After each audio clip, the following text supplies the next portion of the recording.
ఈరోజు ఈ సమావేశం నిర్వహించడానికి ముఖ్య కారణం రాష్ట్రంలో జరుగుతున్నటువంటి మంత్రి వర్గ విస్తరణలో బంజారాలకు ఖచ్చితంగా స్థానం కల్పించాలనేటువంటి పద్ధతిలో ఈరోజు గిరిజన సంఘాలు గత 3 నెలల నుంచి మేము అడుగుతా ఉన్నాం. బంజారా సమాజం అంటే ఈ దేశంలో ఉన్నటువంటి అన్ని సామాజిక వర్గాలతో కలిగినటువంటి ఒక గొప్ప సంస్కృతి సంప్రదాయం కలిగినటువంటి సమాజం బంజారా సమాజం. ఇందిరమ్మ గారు ఆ రోజు బంజారా సామాజిక వర్గం యొక్క డ్రెస్ వేసుకొని మాకు రిజర్వేషన్లు తెలంగాణలో కల్పించింది. అటువంటి ఇందిరమ్మ రాజ్యంలో మాకు న్యాయం చేయాలి. బంజారాలు ఇందిరమ్మ అంటే ఒక పేగు బంధం, ఒక రక్త సంబంధం. కాబట్టి అటువంటి బిడ్డలందరినీ మీరు ఇవాళ అన్యాయం జరగకుండా చూసుకోవాలని చెప్పి ఇవాళ మేము కోరుతా ఉన్నాము. అలాగే ఆ రోజు సోనియా గాంధీ గారు మీరందరూ గమనించి ఉంటారు, తెలంగాణ రాష్ట్రం రావడంలో సోనియా గాంధీ గారి పాత్ర చాలా కీలకమైనది. కాబట్టి సోనియా గాంధీ గారు బంజారాలంటే ఒక అమితమైనటువంటి ప్రేమ ఉన్నటువంటి వాస్తవం మీకు తెలియాలి. అలా ఉన్నటువంటి కమ్యూనిటీ 30 లక్షల మంది తెలంగాణ రాష్ట్రంలో బంజారా జనాభా ఉంది. 15 నెలలుగా ఈరోజు బంజారాలకు మంత్రివర్గంలో స్థానం లేదు. ఇవాళ మేము తెలంగాణ రాష్ట్రంలో ప్రభుత్వం రావడంలో కీలక పాత్ర బంజారాలని చెప్పి ఆ రోజు గౌరవ ముఖ్యమంత్రి గారు రేవంత్ రెడ్డి అన్నగారు ఆ రోజు ప్రకటించడం జరిగింది. ఇందిరమ్మ రాజ్యాన్ని తెచ్చిందే బంజారాలని చెప్పి ఆ రోజు రేవంత్ రెడ్డి గారు గౌరవనీయులు ముఖ్యమంత్రి గారు ప్రకటించడం జరిగింది.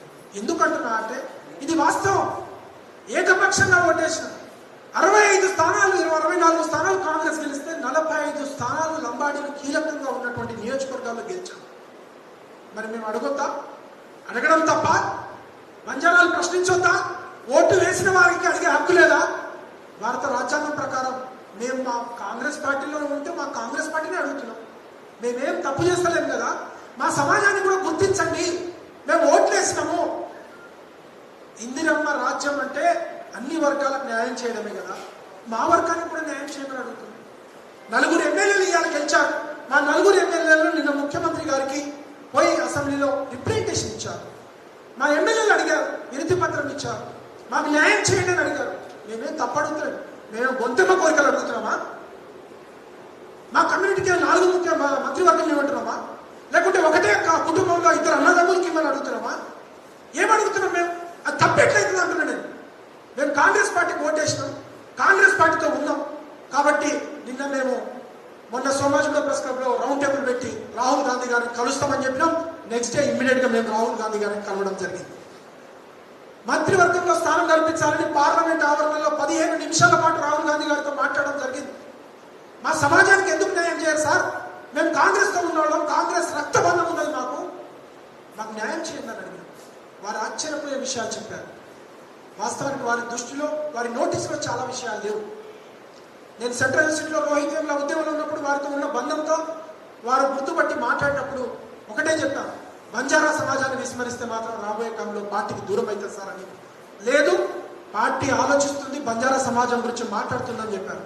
అలాగే కేసీ వేణుగోపాల్ గారు వారి ఇంటికాడ సుమారు 20 నిమిషాల పాటు మాకు వాస్తవానికి చాలా విషయాలు వారితో మేము డిస్కషన్ చేసినాం.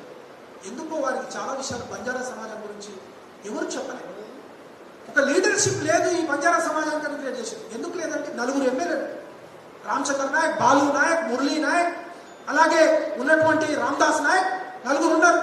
ఏం తక్కువ? బాలు నాయక్ గారు జడ్పీ చైర్మన్ చేశారు, 2 సార్లు ఎమ్మెల్యే చేశారు, ఒకసారి ఓడిపోయారు. రామచంద్ర నాయక్ గారు 2 సార్లు పోటీ చేసి ఓడిపోయారు, ఒకసారి ఎమ్మెల్యే గెలిచారు. రామదాస్ నాయక్ గారు 30 ఏళ్ళుగా పార్టీ కోసం పనిచేస్తున్నారు. మురళీ నాయక్ గారు బలమైన మారుమూటగా గెలిచారు. ఇది లీడర్షిప్ కాదా అడుగుతున్నాను నేను. మా సమాజం ఇప్పటికే కష్టాలు నష్టాలు, దేవరకొండలో బిడ్డలు అమ్ముకునే పరిస్థితి నుంచి ఇప్పుడిప్పుడే మా లీడర్షిప్ ఇందిరమ్మ పుణ్యాన మేము వచ్చినాం. అటువంటి లీడర్షిప్ని చంపేసే ప్రయత్నం కొంతమంది చేస్తున్నారు. అది మంచి పద్ధతి కాదంటున్నాం.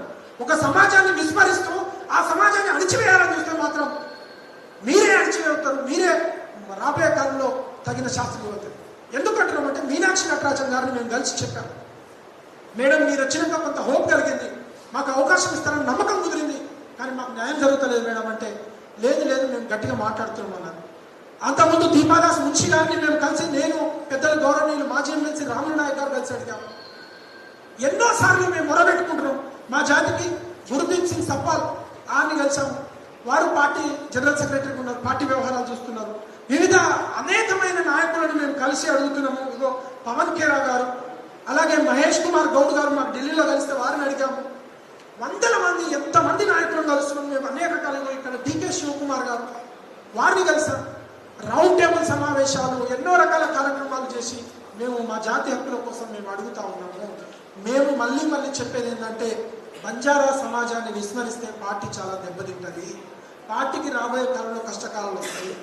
పార్టీ నిలబడాలి, పార్టీ గౌరవంగా మళ్ళీ రాబోయే స్థానిక ఎన్నికల్లో, రాబోయేటువంటి వివిధ రకాల ఎలక్షన్లో, మున్సిపల్ ఎలక్షన్లో, మళ్ళీ నెక్స్ట్ ఎలక్షన్లో పార్టీ బలంగా నిర్మాణం కావాలంటే బంజారాలకు గౌరవమైన స్థానం ఇవ్వాలి.